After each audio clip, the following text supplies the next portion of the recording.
Hey everyone, welcome back to Today in Tech. I'm Julia Beauchamp and I'm here with Macworld Executive Editor Michael Simon, as well as Computer World Executive Editor Ken Mingus.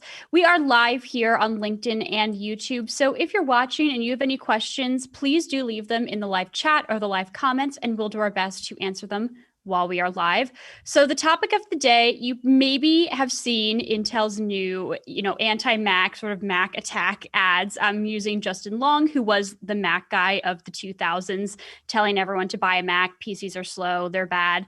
So it's kind of a full circle funny situation here. And the crux of the issue here is obviously that Apple is transitioning away from Intel chips, and Intel's now saying, don't go to Apple, stick with PCs. So I think the main question is, obviously this is not the end of Intel.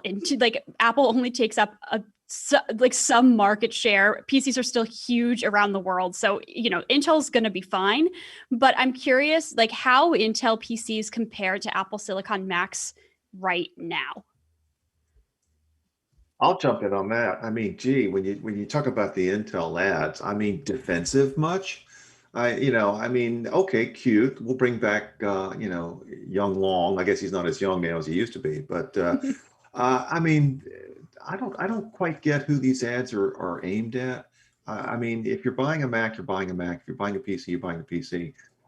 It really does strike me as Intel coming at what Apple is doing from a real defensive crouch.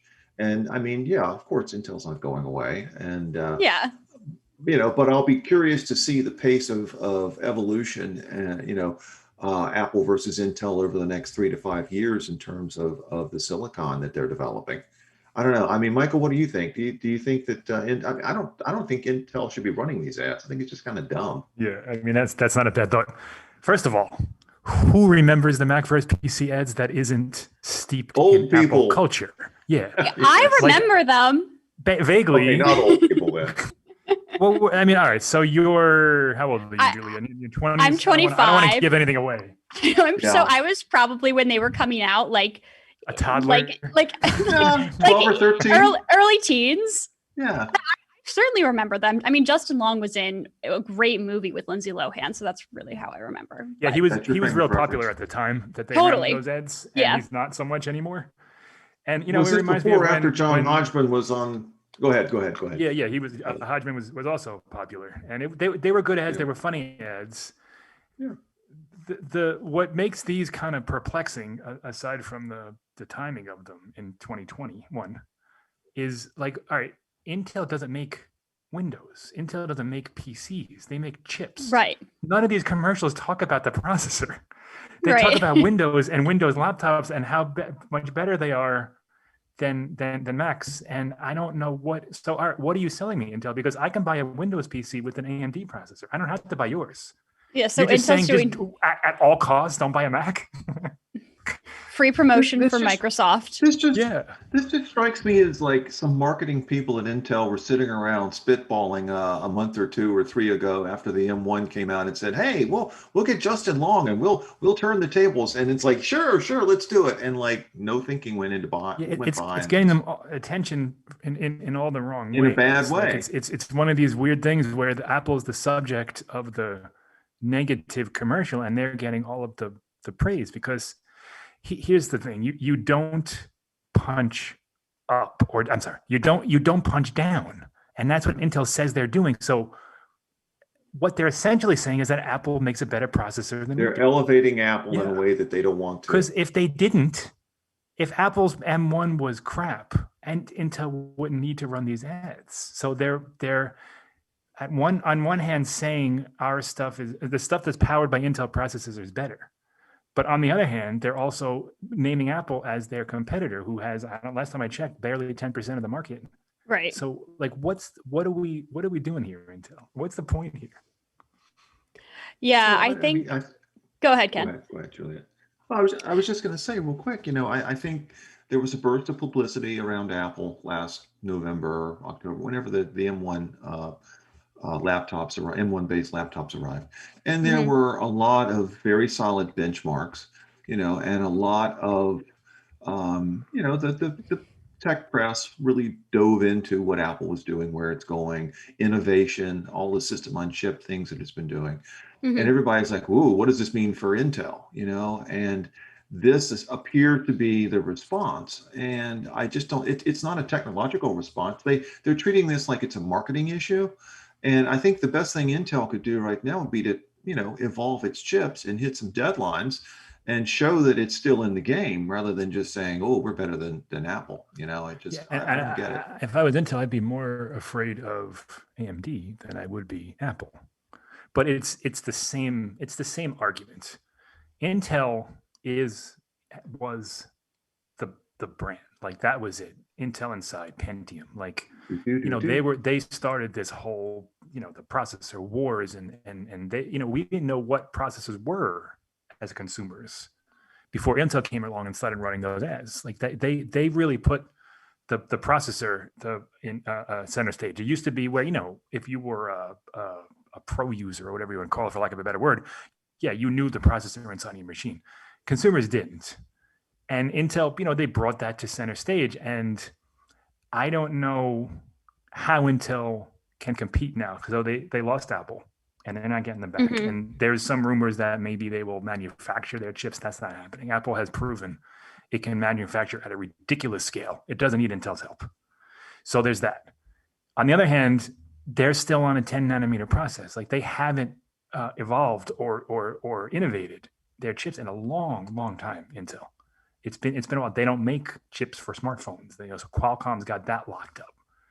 Apple does both. Intel just focuses on the computers, and now AMD's coming along cheaper and as fast and sometimes faster.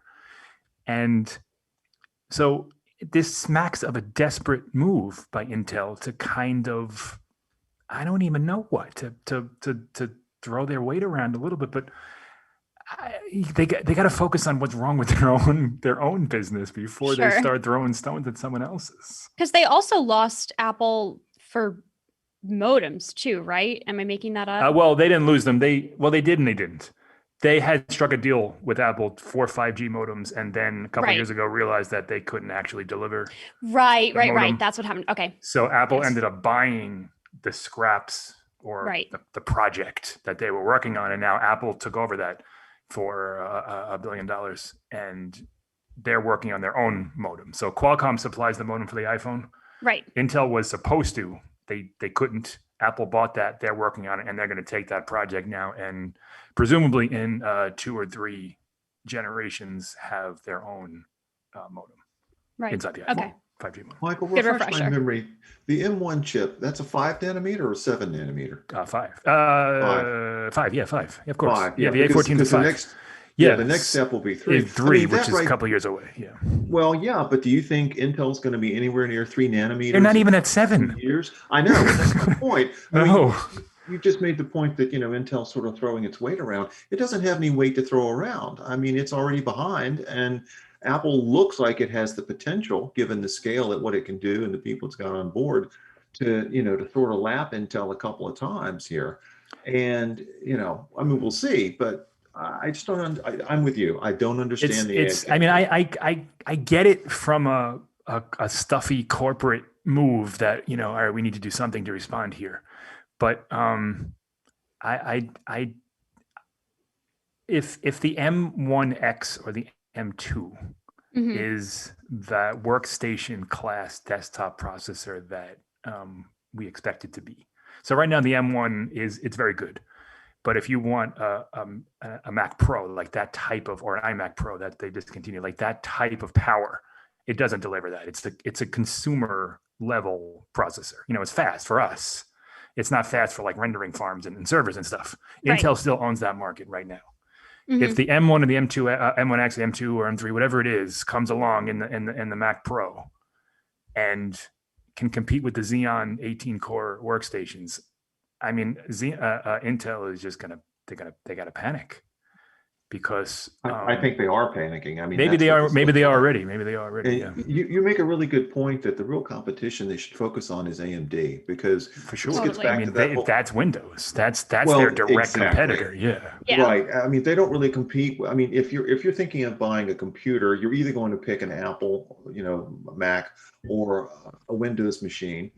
and the chip inside it, what's going to matter to you is the operating system. So the idea Right. that they can woo over an Apple buyer because of some marketing thing for Intel, it's not going to happen. Right. And I mean, Apple is sort of, or Apple users are reveling in the speed and the efficiency of the M1 chip, and sort of drooling a little bit at what may be coming down the pike. But Totally. I don't think they're really up for grabs when it comes to jumping to Windows, unless there's a specific need. And then for Intel, AMD is the one that's most likely to eat their cake there. Mhm. I mean, there's a lot of iPhone people out there, and a lot of them don't have Macs. I mean, with the Yeah. if they Yeah. right, so if they with the M1 chip and maybe lower prices, I think Apple can definitely grow its market share. I don't think it's a threat right now to Intel's dominance, but Mhm. if you're chipping away on one hand from Apple, you're chipping away at the other hand from AMD. All of a sudden, you start to get squeezed from both sides. And the other thing is, we're moving away from PCs in general. And like I said, Intel does not have a stake in the mobile game at all. Mhm. Most Chromebooks, if they do use Intel processors, they're very, very low end ones. Mhm. There was a couple. Google had one that had a Core i7, but the high end Chromebook category is the niche of niches. So that's not gonna save Intel. And even the high end server market is becoming less and less with cloud storage and things like that. So if Apple delivers a chip that can compete with the Xeon workstations, and they have a MacBook at some point that's like $700 or $800, Mhm. and AMD keeps pushing the envelope with their graphics, their GPUs and their CPUs, and Intel stays at 10 nanometers. I mean, it does not seem, the roadmap for Intel does not seem Yeah. good. The picture I keep getting from what you just described, Michael, is Intel's in a box canyon and has no idea how to get I out. mean, maybe so. I mean, they still have the strength in their name. They just got a new CEO. I think he's a CEO. Nice. Who has some ideas, and listen, Microsoft was dead in the water too, and now they're one of the biggest tech companies in the world. You can turn things around. You just got to Totally. be smart about it. And I think a series of pretty bad commercials isn't the way to do it. Well, I mean, and even the commercials themselves, they chose Justin Long. I mean, he's always associated as being the Mac guy, the cool Right. guy, the hip guy. Which, I mean, I don't think that transfers to Intel in these ads. It just reminds people that, oh, that's the old cool hip Mac guy, implying that Macs and Apple Maybe are still cool. the people who remember it. Sure, I mean he's forever associated. I mean, I suppose they could have picked Hodgman, which would have been worse, but or might have made more sense given that he was the Windows guy in the old ads. Maybe the Apple had a little wink and a nod at their M1 event. If you remember, the very, very, very, very tail end of that event, there was a little clip of Hodgman, and he popped on as a PC guy. That's the way to do it. You don't release an ad campaign to the world and expect to get like what was in what's the end game for Intel? Let's say it's not like, let's say it wasn't. Sure. They were good commercials. Like, what are they trying to accomplish? Remind people that Windows PCs exist. Or that Intel exists. I mean, we're talking about Intel. It's not good. That's what. But we are. That's what I was saying. Yeah, we're talking about them. I'm wondering. I know you have mentioned. Yeah, Intel should probably be a lot more concerned about AMD. I wonder, and this could be completely far-fetched, and that's why I'm asking the two of you. Should Intel ever be concerned about, Microsoft saying, "Oh, we're just going to do"? I don't know if Intel's in like the Surface line, but is Microsoft going to say, "Oh, we'll just do the same thing that Apple did and put our own stuff in the Surface" or something like that? Should they be worried, or is that too far-fetched? I don't know. I don't know. I mean, it's not something that Microsoft can do overnight. There's no indication that Microsoft is interested in building in fabricating its own chip. Mm-hmm. I also don't know how big the Surface market is for that stuff. Sure. It's it sells a bit, but it's a niche. Yeah, the bigger is those cheaper HP and things, Lenovo and the things that people buy for $700-800. The Surface is relatively expensive, and I don't know if the numbers are worth it for Microsoft to make their own chip. Apple started with the iPhone because they had, the scale, they had the people, and they had a reason to do it. It brought efficiency and battery life and more power and the things that they needed in that phone. I don't know what benefit Microsoft would get from their own chip inside of a Surface. It's an interesting thought. What's the word? Thought bubble. Anyway, it's an interesting idea, Juliet. I don't see Microsoft. I don't think it wants to do that. I think the Windows market is so diverse that it would be almost impossible for the company to come up with its own chip in any reasonable amount of time. I mean, at least Intel's already there and can theoretically, move on and fabricate, more efficient, more powerful chips. I don't think Microsoft's going to do that. But I think at best, Microsoft probably will just be sort of chip neutral. As long as it runs Windows, Microsoft's happy, whether it's AMD, Intel, I think so. Else. I mean, they've already got the OS. They offer the Surface with AMD and with Intel, and they even used the Qualcomm in I forget what model it was, but the one that ran ARM. So they do kind of spread the wealth, if you will. Gotcha. Yeah. So I guess I feel like you guys have pointed out a million different things that Intel should kind of be considering as a threat as opposed to Apple. So I'm wondering, what do you sort of see as the next thing that Intel is going to focus on, should focus on, or how they should evolve and quickly to make sure that they're still doing well and successful? Again, I don't think Intel's going to disappear overnight. Like, they're pretty good at what they do, but I think if there is a threat, how should they be adapting? Any thoughts? Yeah, well, I mean, to me, honestly, the most obvious thing is they just need to double down on what they're doing and do it faster and correctly. I mean, they need to get beyond 10 nanometer chips like tomorrow and move to 7 or 5.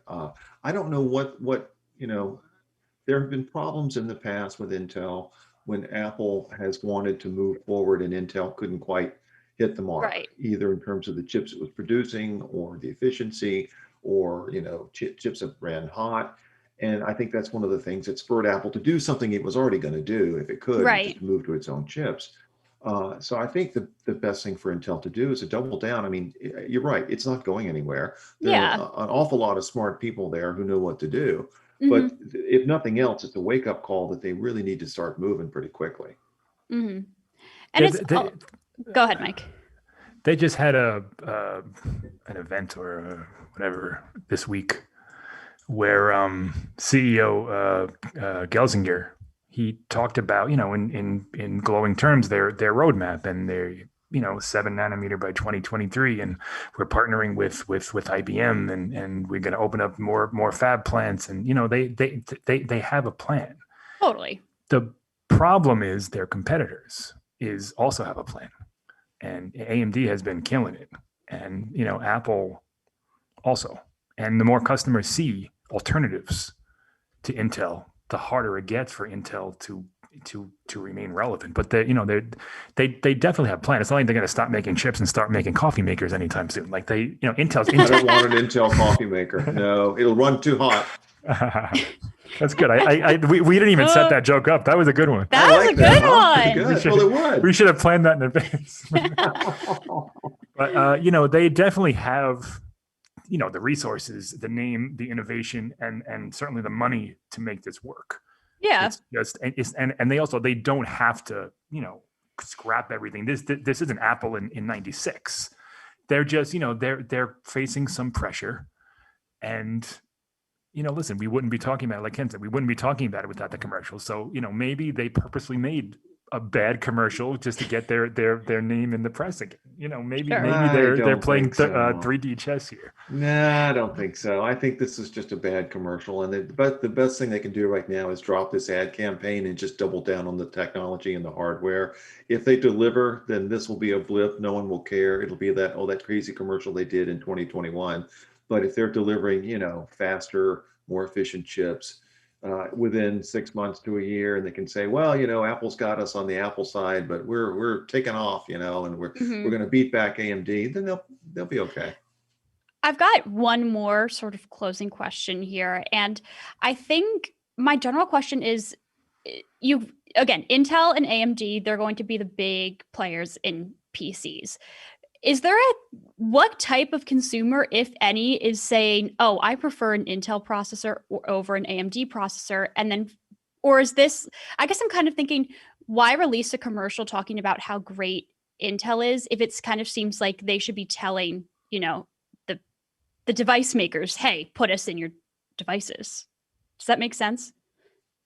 Yeah, I mean, I was thinking maybe that's the target audience, but that wouldn't be the target audience for this particular ad campaign. But yeah, I mean that you're sort of reiterating what Michael was saying, which is that Intel needs to realize that its competition is not Apple per se, it's Exactly. Yeah. AMD, and they need to be talking about why Intel, not AMD. That's the big issue because no one's going to make this decision based on a chip. Either you need an Apple hardware, or a Windows machine.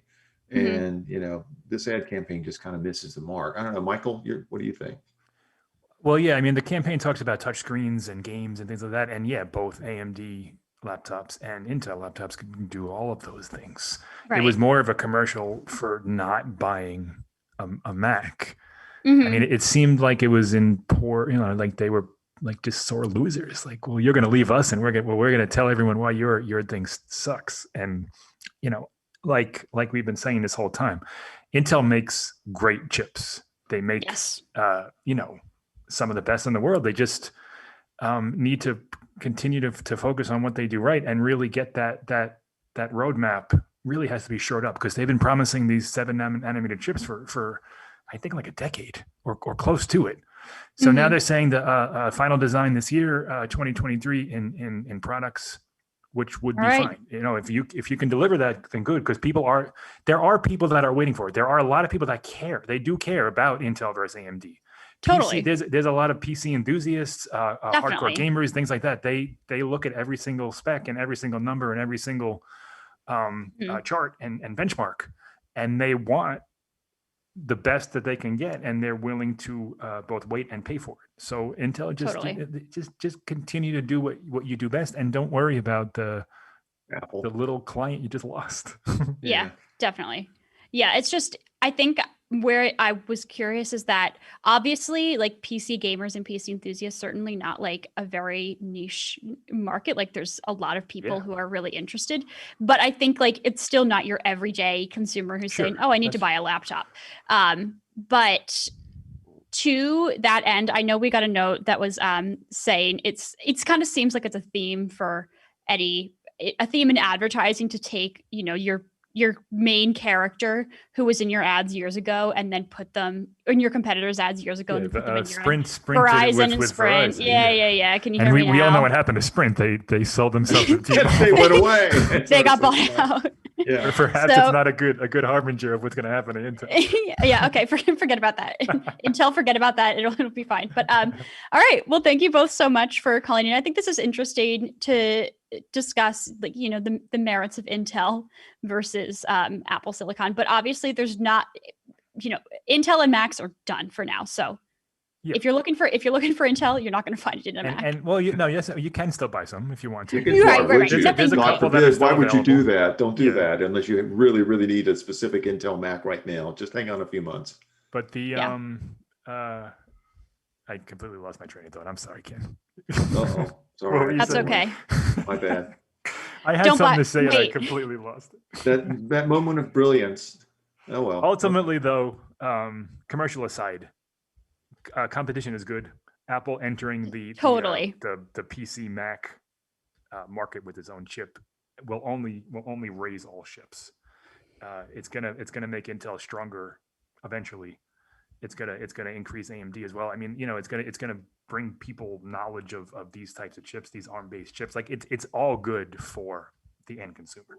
Definitely. Yeah, agreed. And you're gonna get a faster computer because of it. All right. Thank you both so much for calling in and chatting. I really appreciate it. And thank you all so much for watching this episode of Today in Tech. If you liked this video, be sure to give it a thumbs up. And if you're over on LinkedIn, you can head over to our YouTube channel, IGG Tech Talk, and you can subscribe there. Hit the bell icon so you're notified every single time we post a new video. If you have any questions and comments that we didn't answer while we were chatting live, do still leave them in the comments below and I'll get back to you. Thanks again for watching, and we'll see you next time.